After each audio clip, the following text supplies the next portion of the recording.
afternoon. My name is Guthrie Thomas. I'm a guitarist and songwriter, among other things. And today we're going to talk about Presonus Studio One, mastering your song in professional version. As you can see, this is my professional website. I bring this up before each discussion. Just for those of you, I have been doing this for quite some time, since I was about 18 years old. And I've worked with some of the most famous people in the world. This is just a few of my albums. So those of you that are interested can check it out on YouTube. My family puts it up there all the time. All right, enough with the advertising. All right, as you can see, we have a completed song here in Studio One Pro version.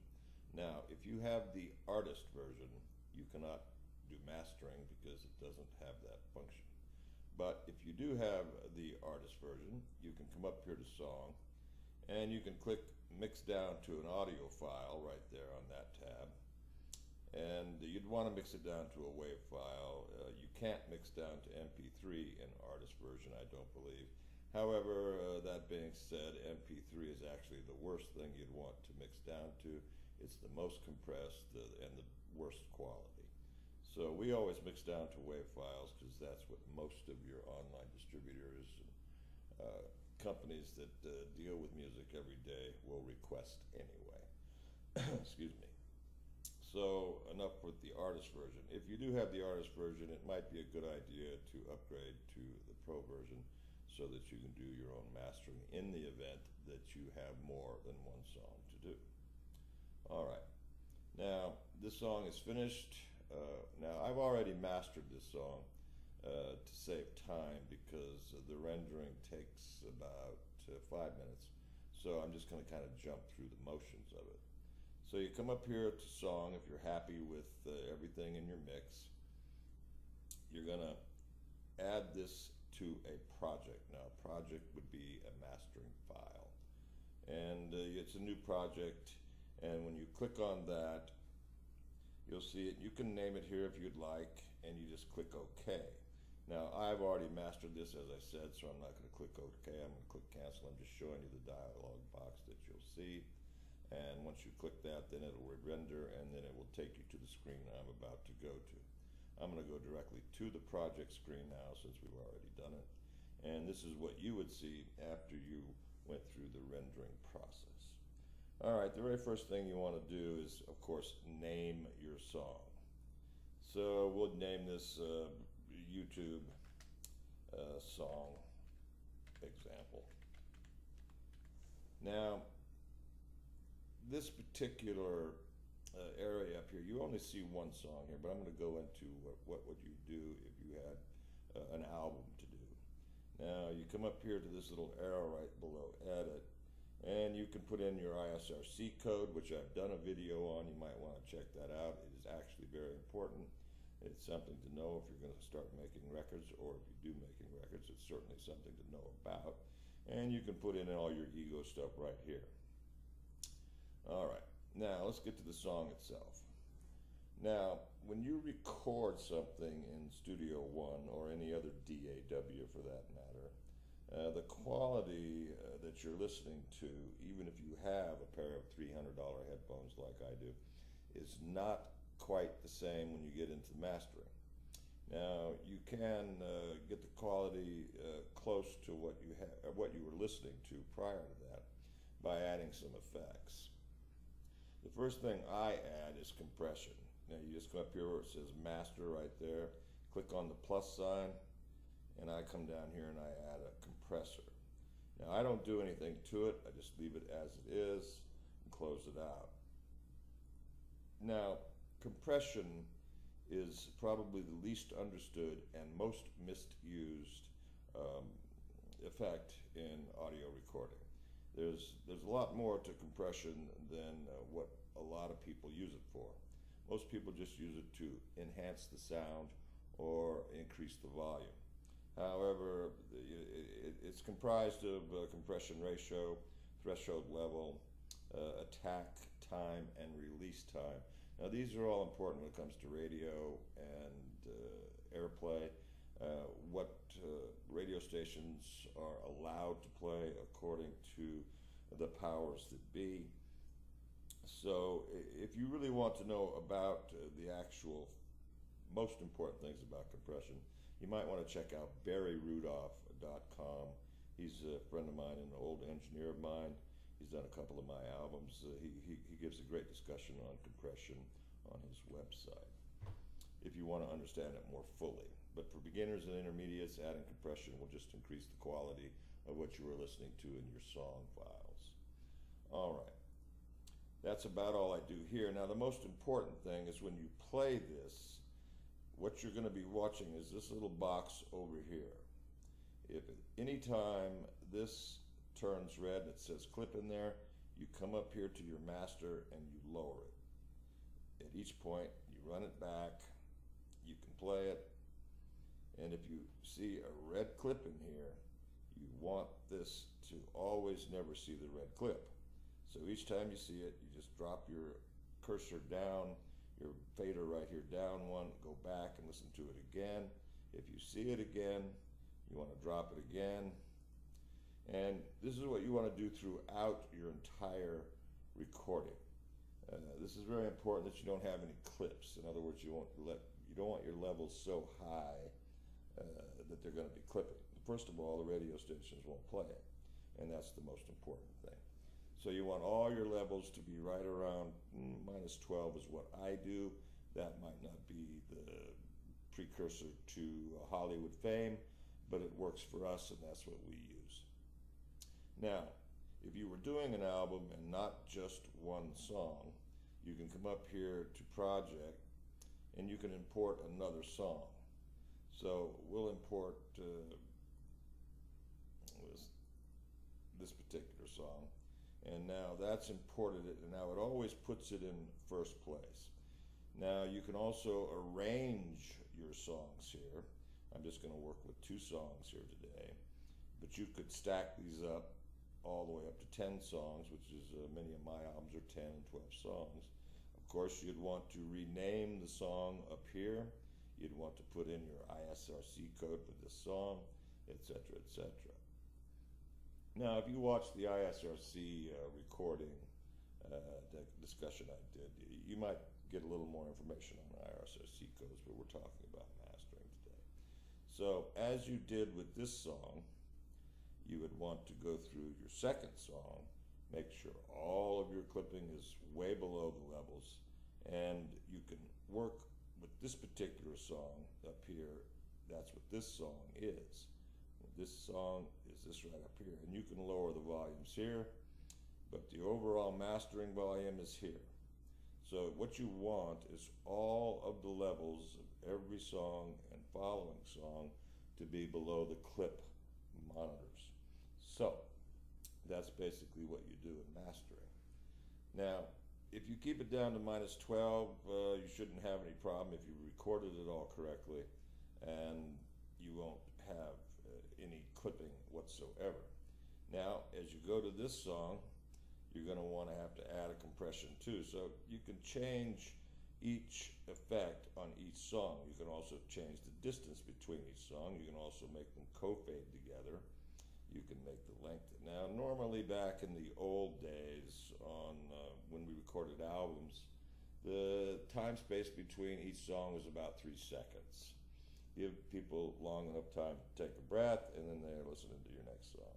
I still follow that rule, 2 to 3 seconds, and I'd never fade one song into another, but that's just old school stuff. What they do today is basically a different story. All right, now let's say you have this song here, and it's got a drum count on it. You can come in here, and if you'll see that, you can change the length of this song. If you had a drum count, you can take your drum count out. You can also take this song. Now this has an incredibly long ending, 1.5 minutes at least. This would never be this long. They'd never play it on the radio. So you do the same thing. You just move it in. This will follow. And then there's a little half of a pyramid up there, right there in the corner. That's your fade. So then you can exponentially fade it by moving the middle cursor down. So this song, when it gets to this point, will start to fade out, and it'll be gone. Wait 3 seconds, and then the next song will kick in. You can also do the same thing with fading in on songs, as you can see. I never fade in on songs, but that function is available. Now, let's say you had your 5, 10, 15 songs all mixed, all mastered, ready to go. Now, if you were going to put this up on CD Baby or iTunes, you'd want to do what they call a digital release. This will put all of your songs, as you have mastered them, into one folder, one at a time. So you'll be able to go into that folder, pick out each song. They'll be sequentially listed in that file. And when you go to upload on CD Baby or iTunes, that's where you get your songs, or move them into a convenient file that you can remember. Again, titling your songs is very important. Now, if you wanted to burn this to a CD to make a mastering disc so that you could send this off to a mastering lab to have your discs made, you just come up here and click burn. Then you'd get this file, but there's no disc in the CD player right now.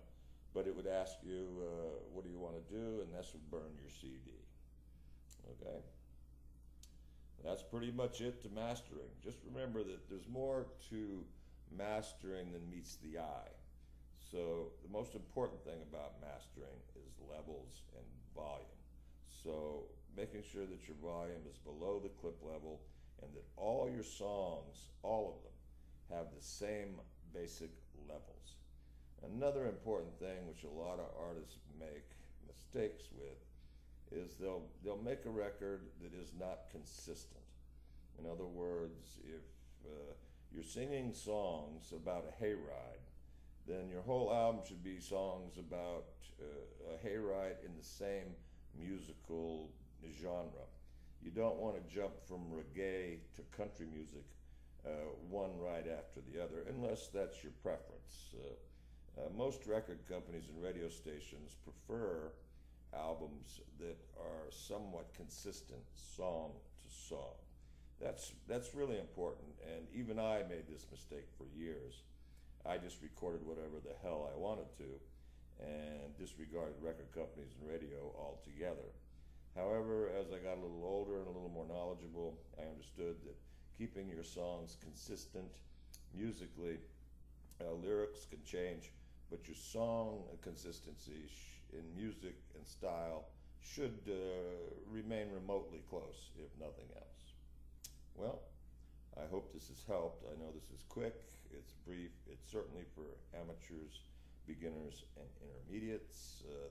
The advanced can take care of themselves. Thanks for dropping by. Drop me a comment, preferably good. If you don't have something good to say, why say anything at all? Adios until next time. Have a great time.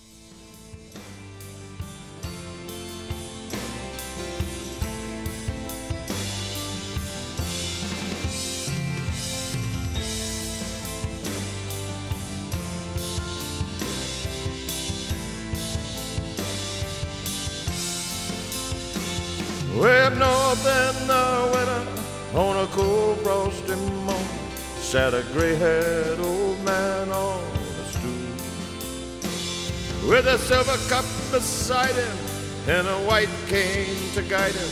He could teach you the things you never learned in school. And he played on his banjo for all that would listen, and he'd sing songs of sorrow, lovers, and fools, and he'd bring on a smile with the stories he'd tell. He had a wife named Melissa and a dog he called Bill.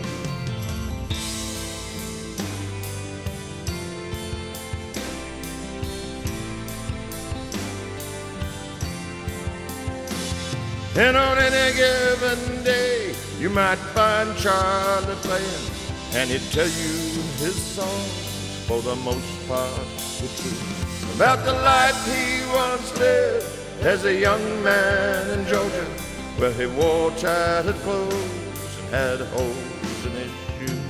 Then his daddy was a baker and his mama was a waitress, and they lived in a shack and never had too much food. But he said those were the best times in his life he remembered, and his daddy taught him banjo and how to sing the blues.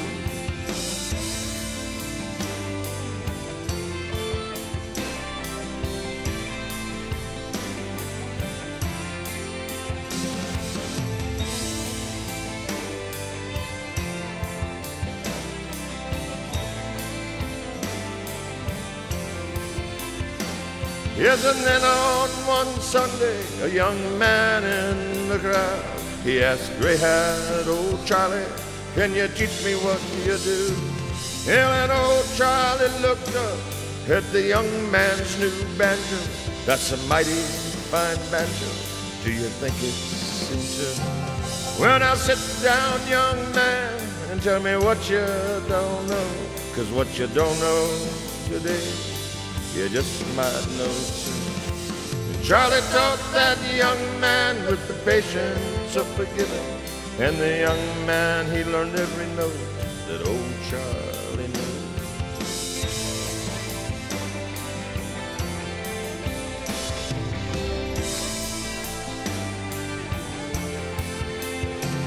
Yes, the years they went by down on old Charlie's corner, and the young man, he learned every one of old Charlie's moves. Yes, he could play on his banjo almost better than Charlie. But Charlie, he just smiled as the young man played the blues.